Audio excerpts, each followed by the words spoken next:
오늘 내일까지가 좀 고비일 것 같아요. 오늘 참 고비인데 저도 좀 오늘이 좀 체력적으로 조금 이제 고비가 되더라고요. 그래서 머리 이렇게 놓고 돌아섰는데 그걸 어디다 놓는지 기억이 안 나더라고요. 제가 이제 저녁에 좀 일찍 나가서 이제 지구에서 거의 이제 밤을 이제 새고 이제 준비해 가지고 나오거든요. 그래서 이제 머리만 감고서 갔다가 마지막에 이제 머리 이렇게 스타일링 젤을 마지막에 오기 전에 하고 오는 거예요. 그런데 월요일 날 썼던 젤이 분명히 책상 위에 있었는데 아무리 찾아도 없는 거야. 아무리 찾아도 없는 거야. 아무리 찾아도 없어요. 그래서 내가 이걸 지금 어디다 놓은 걸 착각하고 있나 이렇게 생각했는데 뭐 다른 거 버리려고 쓰레기통에 봤더니 제가 젤을 쓰고 쓰레기통에다 버렸더라고요. 그래가지고 그거 찾아서 다시 이제 이렇게 하고 왔는데, 여러분 오늘 내일만 우리가 잘 이제 버티면 체력적으로 우리가 승리할 수 있을 것 같습니다. 이제 창세기 마지막에 나온 이 요셉의 이야기가 상당히 내용이 많아요. 내용도 많고 또 그 안에 우리 묵상하고 찾아볼 그런 이야기들도 많아가지고 이거 특세 기간 동안에 중요한 거 우리가 다 짚을 수 있을까 하는 걱정은 좀 있는데, 그래서 차근차근 할 수 있는 데까지 좀 했으면 좋겠습니다. 그런 여러 이제 그 요셉의 이야기 많은 내용들 중에 하나님께서 요셉의 이야기에서 특별히 좀 이렇게 사용하시는 그런 소품 같은 게 있어요. 영화로 치면 소품 같은 게 있습니다. 제일 대표적인 게 뭘까요? 요셉 하면 제일 먼저 떠오르는 거 꿈입니다. 맞습니다. 꿈이라는 단어가 이 요셉 이야기에서 30번이 넘게 나와요. 꿈에 관한 이야기가, 그게 요셉의 꿈이든 뭐 다른 꿈이든 꿈이라는 이야기가 30번이 넘게 나오거든요. 그런데 이 꿈 못지않게 하나님께서 또 들어서 요셉 이야기에서 사용하신 소품이 하나 있어요. 그게 뭘까요? 바로 옷입니다. 옷이라는 단어가 요셉 이야기에서 22번이나 나오는데, 그런데 이 22번, 뭐 창세기 저자가 옷이라는 표현을 많이 썼나 보지 싶지만 아니에요. 창세기 전체에서 27번밖에 안 나오는데 그 중에 22번이 요셉 이야기와 관련돼서 나오고 있습니다. 그러니까 옷이 요셉 이야기에서 중요한 소품 중에 하나인 거죠. 그래서 오늘은 그 요셉과 관련된 이야기 중에서 옷에 얽힌 이야기들을 우리가 좀 보면서 하나님께서 우리에게 벗어야 되는 것들, 우리가 벗어야 될 것들과 또 우리가 입어야 될 것에 대해서 말씀해 주신 것을 좀 찾아봤으면 하는데요. 첫 번째 주제가 같이 한번 읽어보겠습니다. 시작. 벗어야 할 옷. 네. 요셉의 인생에서 벗어야 할 옷들이 있었습니다. 뭐 요셉이 제일 먼저 벗었던 옷이 뭐냐면 자기 아버지가 요셉을 특별하게 사랑해서 지어줬던 그 채색 옷입니다. 어제도 잠깐 말씀드렸지만 이 채색 옷이 그냥 단순히 그냥 꽃가옷, 옷 색깔 그냥 화려한 색깔로 지은 옷이 아니라 어떤 분의 해설을 보니까 이 채색 옷이라는 히브리어 표현이 뭐냐면 소매가 달린 긴 채색 옷이라는 거예요. 소매가 달린 긴 채색 옷. 이건 무슨 얘기냐면 소매가 달린 옷이라는 거는 그냥 일반적인 옷이 아니라 왕이나 주인 같은 높은 신분을 가진 사람에게 특별하게 그 지위를 나타내기 위해서 해준 옷이 그 소매가 달린 옷이라는 거예요. 그런 이 얘기는 무슨 얘기냐면 나중에 이제 뭐 우리가 더 이제 발견하게 됐지만 이 형들이 요셉의 그 채색 옷을 보면서 시기 질투한 게 뭐 당연하지 않겠습니까? 앞에 11명, 이제 11명이나 10명이죠. 10명이나 형들이 있는데 11번째 되는 요셉을 갖다가 특별하게 소매가 달린 채색 옷을 주면서 이 사람이 좀 더 특별한 신분이라는 것이 은연중에 드러났던 거예요. 야곱이 아마 자기 형의 그 장자권을 자기가 동생인데도 뺏어서 그런지 모르지만 어쩌면 요셉한테 주고 싶어 했을 수도 있고 줘도 된다고 생각했을지도 모르겠어요. 뭐 야곱의 마음이야 제가 알 수는 없으니까. 근데 어쨌든 그런 인간적인 마음이 그 요셉에게 지어준 옷에 드러나 있었고, 나중에 상속자가 되길 바라는 마음, 나중에 이 모든 형제들 중에서 대표가 되고 가장 존귀한 자가 되고 싶은, 그러게 되길 바라는 그런 마음이, 야망이 표현됐었던 것 같습니다. 그런데 하나님께서 어떻게 하십니까? 이 요셉의 이 채색 옷을 벗겨버리시죠. 형들이 이 요셉을 발견하자마자 이 채색 옷을 벗겨버리는 거 아닙니까? 그래서 채색 옷을 가지고서 벗겨버리는 그 사건이 일어나는데, 저는요 이 요셉이 채색 옷을 벗기는 이 사건이 요셉에게 일어난 사건이기도 하지만 야곱에게 일어난 사건이기도 하다고 저는 생각해요. 왜냐하면요, 요셉의 옷이지만 이 요셉이 채색 옷을 벗겨서 형들이 어떻게 합니까? 이 옷에다가 염소의 피를 묻혀가지고 아버지에게 갖다 보여줍니다. 들에서 이 옷을 주웠는데 여기에 그 시체는 온데간데 없고 그 다음에 이 옷만 주웠습니다 라고 이야기합니다. 여러분, 이 장면을 보시면서 여러분 생각나는 거 없으세요? 야곱이 어떻게 했습니까? 장자의 축복을 받을 때 어떻게 해서 장자의 축복을 받았죠? 눈이 잘 보이지 않는 아버지 이삭 앞에 나갈 때 형의 옷을 입고 그 옷 다음에 그 다음에 염소의 털을 자기 몸에 묻혀가지고 옷과 염소의 털 가지고 그리고서 아버지 앞에 가가지고 아버지를 속였던 게 야곱 아닙니까? 그런데 자기가 속였던 그 속임 그대로 지금 아들들한테 당하고 있는 거예요. 자기의 욕망, 자기의 야망이 숨겨져 있던 그 옷을 그대로 자기 아들들이 가지고 와서 아버지한테 보여주면서 지금 야곱을 속이고 있는 중인 겁니다. 그래서 그 다음에 이 요셉의 옷이 아버지의 그 욕망이 야망이 숨겨져 있던 투영되어 있던 요셉의 채색 옷이 벗겨지고 요셉은 이제 어떻게 됩니까? 노예가 돼서 보디발의 이집트에 있는 보디발의 집으로 끌려가게 되죠. 팔려가게 되죠. 여기서도 또 옷과 관련된 사건이 일어납니다. 그게 오늘 읽었던 말씀이에요. 요셉이 젊은 청년이고 또 잘생겼던 것 같습니다. 외모를 이렇게 중요시하는 거는 수천 년 전이나 지금이나 똑같은 것 같아요. 제가 성경 보면서 좀 속상하더라고요. 저도 방글라데시 갔을 때는 꽤 인정받는 외모였는데 예, 한국에서는 조금 쉽지는 않은데 전 나가면 잘 나가요. 해외만 특히 동남아 쪽에서는 잘 나가는 외모입니다. 어쨌든 이 외모를 이렇게 중요했던 것 같아요. 요셉의 외모가 잘생겼으니까 계속 이제 유혹을 하는 거예요. 보디발의 아내가 유혹을 하는 겁니다. 안주인이 유혹을 하는 겁니다. 근데 이걸 갖다가 이제 우리 보통 뭐라고 얘기하냐면, 야, 20대 혈기왕성했던 그 청년이 성적인 유혹을 잘 이겨냈다. 이 정도로 우리가 생각해요. 맞아요. 그것도 맞는 내용인데, 표면적으로는 그게 맞는데, 여러분 생각해 보세요. 이게 그렇게 단순한 문제가 아닙니다. 이게 단순한 문제가 아니에요. 왜 단순한 문제가 아니냐면요, 지금 요셉의 신분이 뭡니까? 노예예요. 자유롭게 연애할 수 있는 자유인이 아니라 노예란 말입니다. 노예이기 때문에 이 노예에게 주인의 아내가 이 노예가 마음에 들어가지고 접근을 하는 겁니다. 여러분, 이게 노예한테 기회인가요?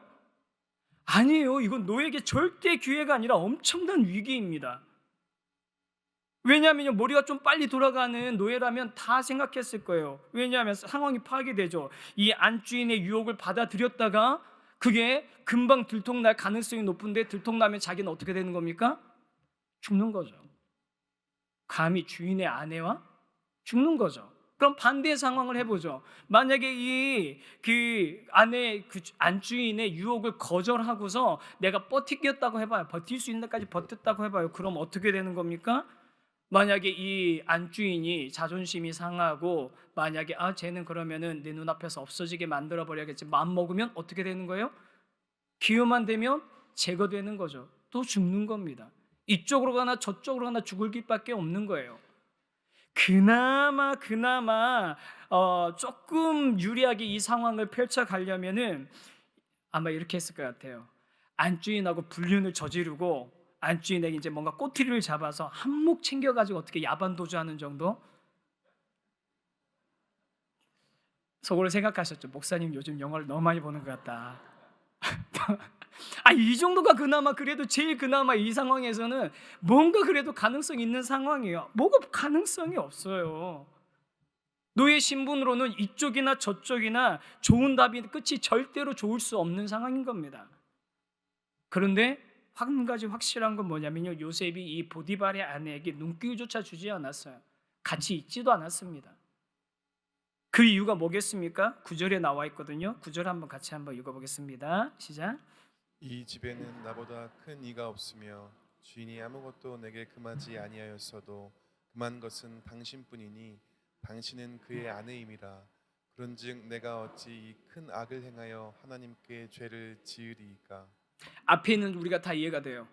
내가 이 집에서 주인의 인정받아가면서 내가 이런 상황이 됐기 때문에 내가 주인의 그 말고는 뭐 아무것도 내가 지금 거치는 게 없습니다. 당신 말고는 내가 못할 게 없습니다. 그런데 요셉이 하는 얘기가 뭡니까? 그런즉 내가 어찌 내 주인에게 죄를 범하겠습니까? 라고 얘기합니까? 그런즉 내가 어찌 내가 주인을 내가 배반할 수 있겠습니까? 라고 얘기하나요? 그렇지 않아요. 그런즉 내가 어찌 이 큰 악을 행하여 하나님께 죄를 지으리이까? 여러분, 요셉이 보디발의 아내의 유혹에 넘어가지 않는 이유는요, 주인에게 충성된 일꾼이어서가 아닙니다. 지금 요셉은 뭐냐면요, 보디발에 대한 충성이나 의리 같은 것 때문이 아니라 하나님께 죄를 짓지 않기 위해서 그 보디발의 아내의 유혹을 당당하게 거절하고 있는 겁니다. 좀 이제는 좀 요셉이 좀 사람같이 보이지 않으시나요? 이전까지는 지금 철부지에다가 좀 말도 사실은 이전에 그 요셉이 형들한테 했던 말을 보면 죄송합니다.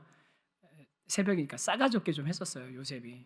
말을 좀 싸가지 없게 하는 편이었는데 그런데 이제 요셉이 좀 철도 들고요. 말하는 것도 좀 달라진 게 좀 느껴지는 것 같아요.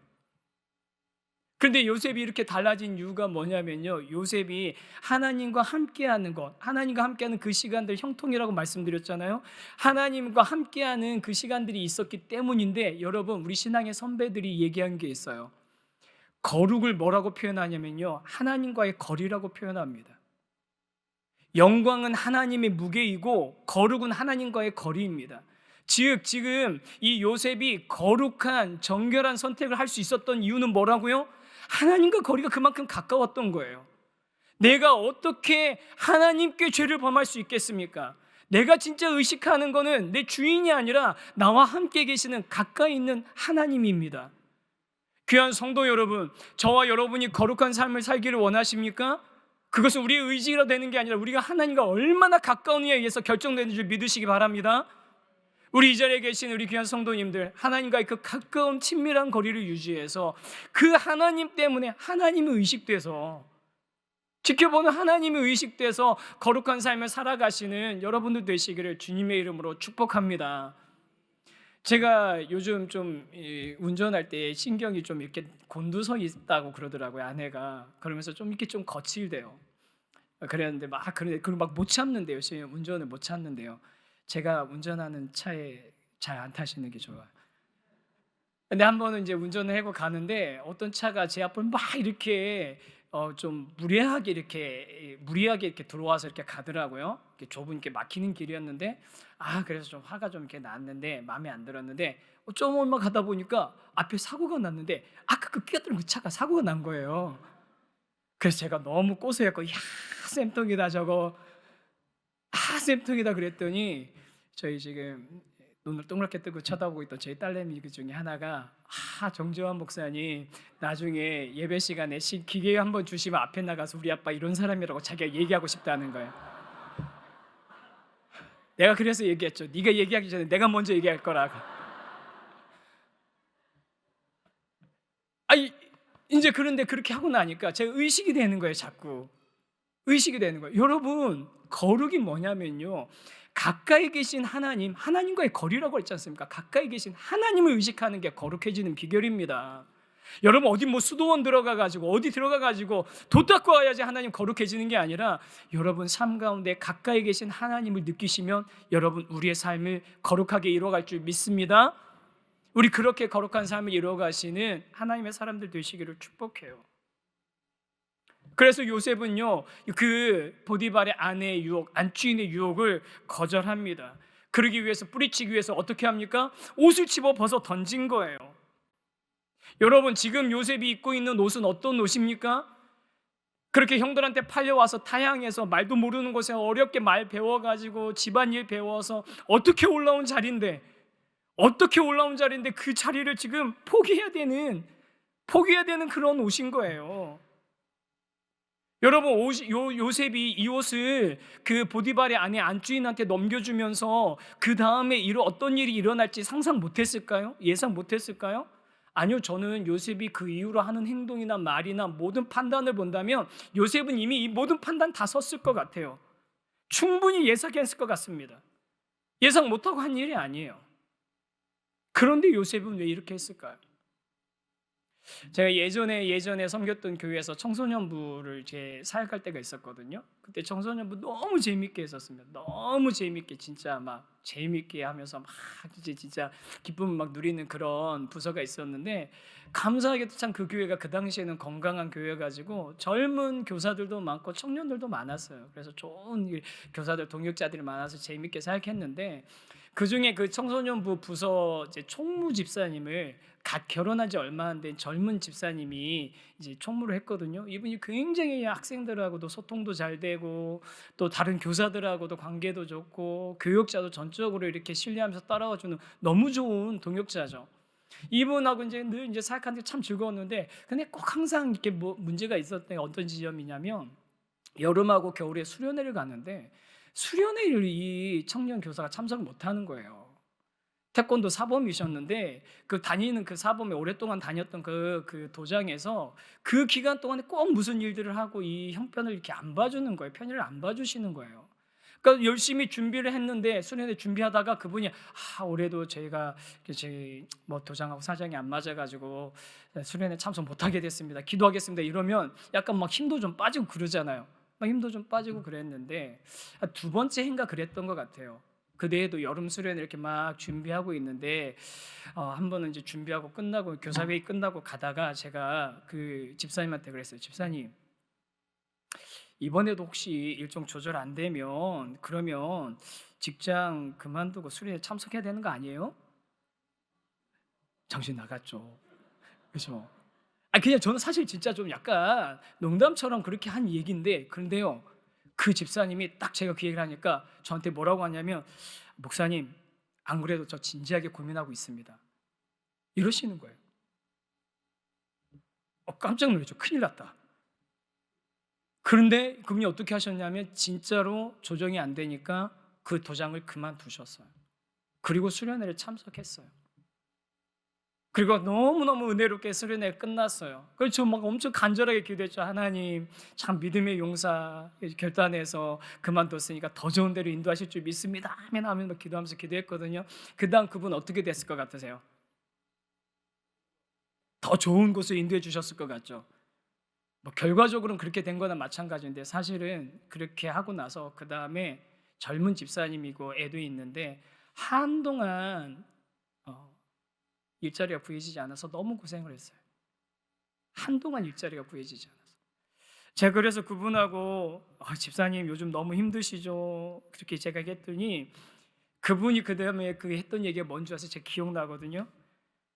아니 목사님, 저 처음부터 각오하고 한 일이에요. 처음부터 각오하고 한 일이에요라고 딱 얘기하시더라고요. 이 업계가 사실 이런 거 조율하기 쉽지 않아요. 처음부터 각오한 일인데 저는 청소년 섬기는 게 하나님이 저에게 주신 사명이라고 생각하고 결단한 겁니다. 이 기간 견딜 각오하고 시작했습니다. 부부가 가족이 다 그렇게 견디기로 마음 먹고 시작했다는 거예요. 여러분, 처음부터 각오했었다. 요셉도 지금 처음부터 각오하고 그 옷을 벗어 던진 겁니다. 그리고 언제나 그렇듯이 나쁜 예상은 빗나가지 않잖아요. 보디발의 아내 상당한 악녀였습니다.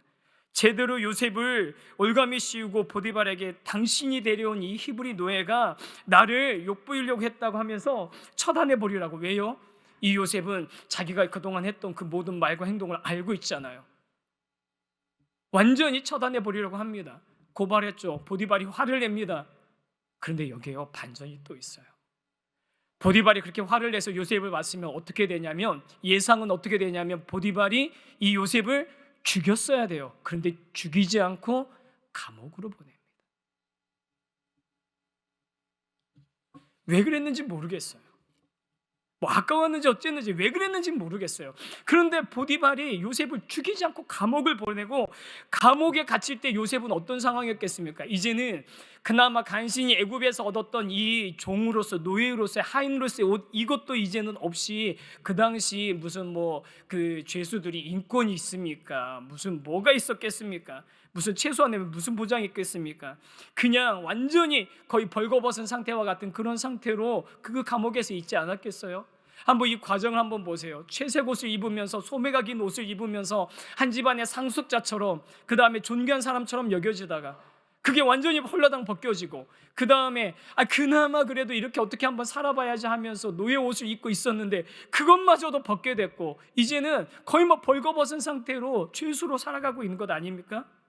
그런데 여러분, 놀라운 거는요, 그렇게 다 벗고 나니까 그제서야 하나님께서 이전에 보여주셨던 그 꿈이 도대체 어떻게 진행될 것인지가 이제 하나님 안에서 드러나기 시작했다는 거예요. 이제야. 그게 우리 두 번째 주제입니다. 한번 같이 한번 읽어보겠습니다. 시작. 드디어 드러나기 시작하는 하나님의 그림. 하나님의 그림이 드디어 드러나기 시작합니다. 요셉이 감옥에 갇힌 건 특별한 감옥이잖아요. 애굽의 파라오에게 죄를 짓거나 미움받은 사람들만 와서 gat히는 그런 지체 높은 사람들을 위한 특별한 감옥이었던 겁니다. 그 감옥에서 하나님께서 요셉을 형통하게 하셔서 요셉이 재반 사무들 다 잘 진행하게 했고, 간수장도 죄수들도 아마 다 그런 혜택을 누렸을 겁니다. 그때 이 감옥에 두 사람이 들어오게 됩니다. 누구냐면 술을 맡은 관원하고 바로의 떡을 맡은 관원이에요. 요즘 흑백 요리사 유행하시는데 보고 계시죠? 흑백 요리사 에드워드 권인가요? 에드워드 린가요? 누구 있잖아요. 그 백악관에서 이렇게 만찬도 했던 그분. 아마 이 술 맡은 관원자, 떡 맡은 관원자는 그것보다 더 높은 지위였을 거예요. 뭐 지금으로 제가 정확하게 그게 될 수 있을지 모르겠지만 무슨 뭐 비서관이나 수석 정도는 됐을 겁니다. 요즘 우리나라로 친다면. 근데 이 사람들이 무슨 죄인지 모르지만 감옥에 이제 갇히게 됩니다. 그때 이 두 사람이 동시에 꿈을 꾸게 되는 거죠. 그 꿈의 내용은 두 사람 나중에 보시면 알 거예요. 그래서 두 사람이 꿈을 꾸는데 여러분, 다시 꿈이 났다. 요셉의 인생에 꿈이라는 단어가 등장하기 시작한 거예요.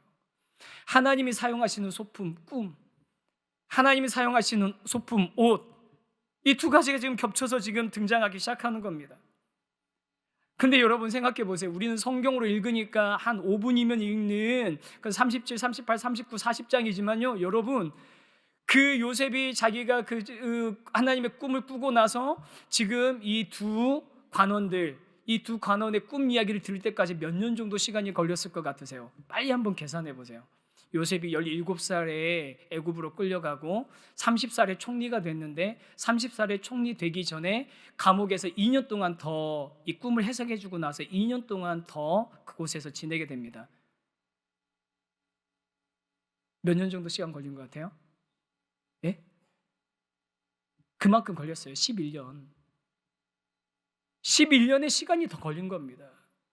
처음 자기가 꿈을 꾸고 나서 다시 꿈 이야기가 내 인생에 등장하기까지 11년의 시간이 들었는데, 그때 그 11년의 시간이 지나면서 하나님께서 자기가 원래 입고 있던 아버지의 욕망이 투영되어 있던 옷도 벗게 하시고, 그 다음에 내 힘으로 어떻게 살아볼 수 있겠다라고 생각했던 그 옷도 다 벗게 하신 그 자리에서 비로소 하나님이 다시 꿈 얘기를 요셉에게 들이미시는 거예요.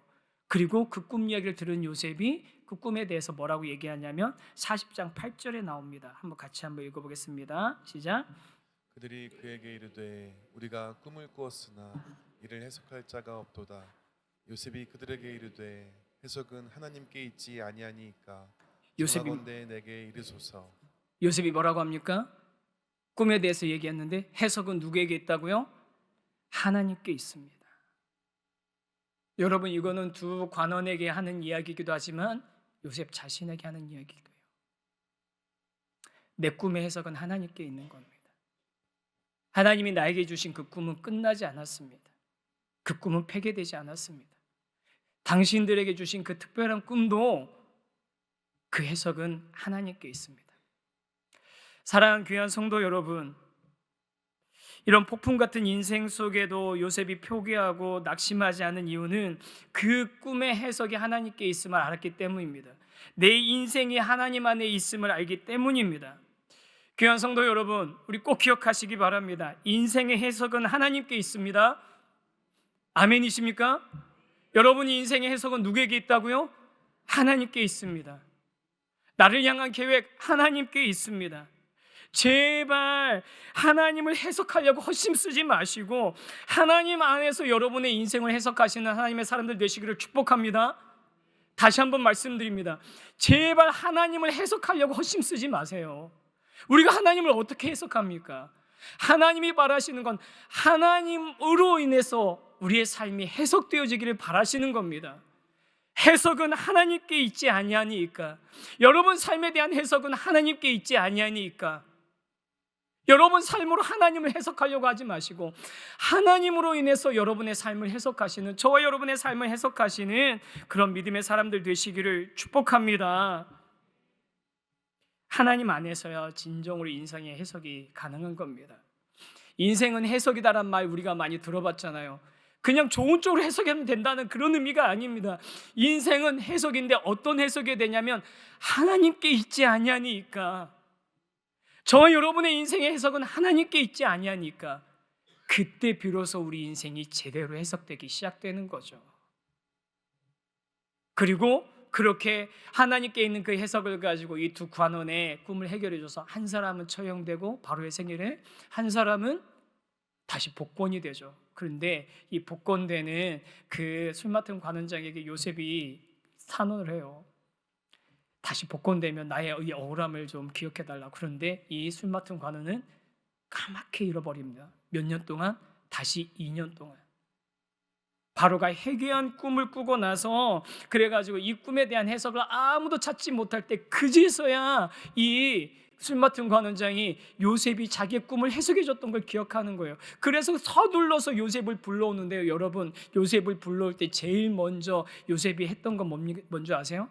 그 감옥에서 수염을 밀고 옷을 갈아입습니다. 옷을 갈아입고 나와요.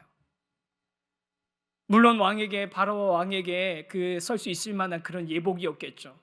옷을 갈아입힙니다. 하나님께서 그전에는 옷을 계속 벗기시더니 이제 입히시기 시작하시는 거예요.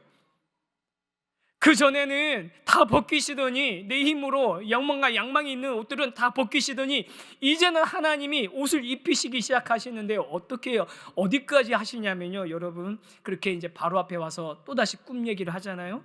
41장 16절도 한번 같이 한번 읽어볼까요? 시작. 요셉이 바로에게 대답하여 이르되 내가 아니라 하나님께서 바로에게 편안한 대답을 하시리이다. 요셉이 와가지고 네가 꿈 그렇게 잘한다며, 네가 용하다며 했더니 제가 아니라 해석은 하나님께 있습니다. 또 그 얘기 하는 겁니다. 하나님께서 바로에게 편안한 대답을 하시리이다. 이제 30살밖에 안 된 노예 출신이 이집트, 그 당시에 이집트 문명 아닙니까 여러분? 4대 문명, 이집트 문명의 지금 최고 통치자인 파라오 앞에서, 그 불안해하고 두려워하는 파라오 앞에서 담대하게 이렇게 얘기하고 있는 거죠. 내가 아니라 하나님께서 편하게 대답하실 것입니다. 그러면서 바로가 2번이나 연달아서 꾼 꿈의 결국은 한 가지 의미, 7년의 풍년 이후에 7년의 흉년이 있을 것이고 이 일을 하나님께서 계획하고 계시고 속히 이루실 것이라고 이야기합니다. 똑같은 꿈을 2번이나 연거푸 꼈으니까. 여러분, 그 똑같은 꿈을 2번이나 연거푸 꾼 그 바로에 대해서 꿈을 해석해 줄 때 요셉이 뭐 생각했을까요? 내가 똑같은 꿈을 2번이나 연거푸 꾸게 하셨는 하나님, 그 일을 반드시 이루시려고 작정하신 하나님이신데 꿈의 해석은 하나님께 있지 아니합니까? 내 인생은 하나님께 달려있지 않습니까? 고백하지 않았겠습니까? 그렇게 그 꿈을 바로 앞에서 그 꿈의 의미를 해석해주고 나니까, 그러고 나서 요셉이 마지막으로 이야기까지 해요. 저기까지 해요. 충고까지 해요. 지혜롭고 총명한 사람을 세워가지고 이 모든 일들을 대비하고 해나가라. 자세한 얘기는 이제 다음번에 또 할 건데, 그렇게 하니까 바로가 뭐라고 하냐면 엄청 파격적인 선언을 합니다. 이 요셉을 어떻게 하기로 했냐면 그 일을 맡을 사람으로 세우겠다는 거예요. 그 일을 맡을 사람으로 총리로 세우겠다고 얘기하면서 바로가 했던 행동이 뭐냐면 41장 41에서 43절이거든요. 이것만 같이 읽겠습니다. 시작. 바로가 또 요셉에게 이르되 내가 너를 애굽 온 땅의 총리가 되게 하노라 하고 자기의 인장 반지를 빼어 요셉의 손에 끼우고 그에게 세마포 옷을 입히고 금 사슬을 목에 걸고.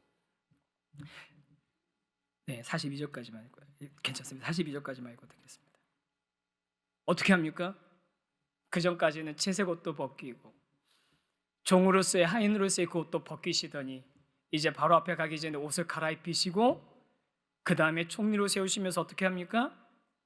그의 옷에 반지를 끼워주고 금사슬을 목에 걸고 수레를 태우고 막 합니다. 근데 거기 중에서 우리가 주목해 봐야 될 게 하나 있어요. 옷을 입히는데 무슨 옷을 입혔는 줄 아세요? 세마포 옷을 입힙니다. 물론 세마포 옷이라는 게 고운 마로 만든 옷이 좋은 그런 옷감에, 고급스러운 옷감이란 그런 뜻도 있는데요. 여러분, 이 창세기가 기록돼서 처음 들은 사람들은 어떤 사람들이었을까요? 모세오경이니까 출애굽한 백성들이죠. 출애굽한 백성들에게 세마포는 누구의 옷입니까? 출애굽 백성들이 알고 있는 세마포는 어떤 사람들이 입는 옷이에요? 제사장들이 입는 옷입니다. 하나님께서 그 전에 그 옷들은 다 벗기시더니 이제 이 요셉의 옷을 갈아입히시고 마지막에 요셉에게 입히는 세마포 옷, 요셉을 누구를 어떤 목적으로 사용하시겠다는 겁니까? 하나님과 사람 사이를 연결하는, 그 사이에 하나님의 일을 감당하는 제사장의 역할을 감당하는 자리에 요셉을 세우시는 하나님의 계획이 있었다는 것을 보여주시는 겁니다. 그 일을 누가 인행해 주냐면 바로가 그 일을 하고 있는 거예요. 요셉에게 세마포 옷을 입히는 겁니다.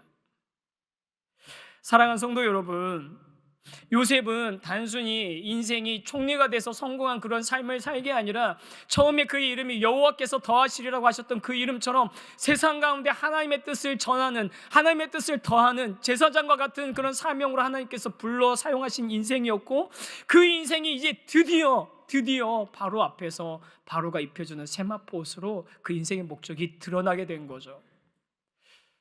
저와 여러분에게도 하나님께서 이렇게 우리가 입을 수 없는, 기대할 수도 없는 세마포 옷을 입혀주신 줄 믿으시기 바랍니다.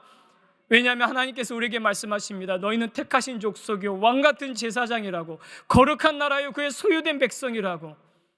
저와 여러분을 어떤 목적으로 부르셨습니까? 우리를 불러서 하나님의 그 귀한 빛을 전하는 그런 사명을 감당하도록 저와 여러분을 부르셨습니다. 저와 여러분에게도 요셉과 같은 세마포 옷을 입히신 거예요. 의로운 옷을 입히신 거예요. 누구를 통해서 입히셨습니까? 예수 그리스도를 통해서 입히신 겁니다. 우리 스스로 만들어낼 수 없는 그 옷을 예수 그리스도를 통해서 우리에게 입혀주신 거죠. 오늘 말씀을 좀 이제 마치겠습니다. 사랑하는 성도 여러분, 저와 여러분은 지금 어떤 옷을 입고 있습니까? 아버지의 욕망과 야망이 투영되어 있는 채색 옷을 입고 있습니까? 아니면 내 힘으로 어떻게 내 삶 성공해 보려고 하는 그런 그 하인의 옷을 입고 있습니까? 하나님, 그런데 그건 다 벗기시고요, 그거 다 벗겨진 이후에 해석은 하나님께 있지 않습니까? 라고 얘기한 그 순간에 하나님께서 어떻게 하십니까? 그 옷을 갈아입히십니다. 그리고 그 옷을 세마포 옷을 입히십니다. 저와 여러분이 그렇게 하나님 앞에서 우리 삶 가운데 있는 모든 이전에 있던 그 옛날 옷들은 벗어버리게 하시고 하나님이 우리에게 맡기신 거룩한 정체성으로 살아가는 세마포 옷을 입은 그런 백성의 삶을 살아가시는 그런 귀한 저와 여러분 되기를 주님의 이름으로 간절히 축원합니다.